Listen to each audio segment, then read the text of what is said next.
ডাক দেওয়ার সাথে সাথে ঘাড়ে বা মাথায় বসে পড়ে মিঠু ও অলিভ, ছুটে কেড়ে নেয় মালিকের ভালোবাসা।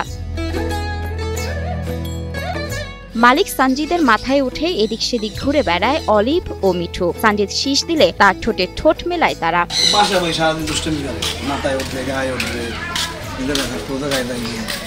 এদিকে হলদে অলিভ নাকি সঞ্জিদের বাসার জীবন্ত কলিং বেল। বাসার গেটে কেউ দাঁড়ালেই অলিভ বুঝে যায় বাসায় অতিথি এসেছে, শুরু করে দেয় ডাকাডাকি। ও হইলো আমাদের বাসার জীবন্ত কলিং বেল। আপনি যেই আসুক আমাদের বাসার পাশে, যদি যখনই গেটের কাছে আইসা যদি খালি ধরে, গেট যদি এমন কেউ হাত দিয়েও ধরে, ও জানি কিভাবে হইলো এটা টের পায়। আর ওর সাথে সাথে ও জোরে সাউন্ড করা শুরু করে। আর ওর সাউন্ড অনেক বিকট সাউন্ড, ঘুমানো থাকলে আপনার উঠতে বাধ্য করতে হবে। এমনকি সঞ্জিদের মোটরসাইকেলের শব্দ শুনলেও বুঝতে পারে পাখিটি। তাকে স্বাগত জানাতেও শুরু হয়ে যায় তার ডাকাডাকি। আমি যখন বাইক নিয়ে আসি, আমার বাইকের যখন হর্নের শব্দ পায়ও, যখন আমার বাসা থেকে মিনিমাম 50-60 ফুট দূরেও থাকি, আমার বাইকের শব্দ পাইলেও বাসায় চিলে শুরু করে দেয় যে আমি আসতেও বুঝছি।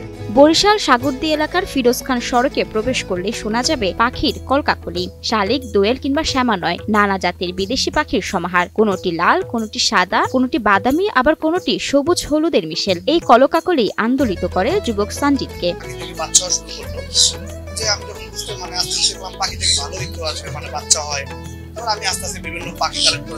সঞ্জিদের এই ছাদে রয়েছে 5,000 টাকা থেকে শুরু করে 1 লাখ টাকার জোড়া পাখি।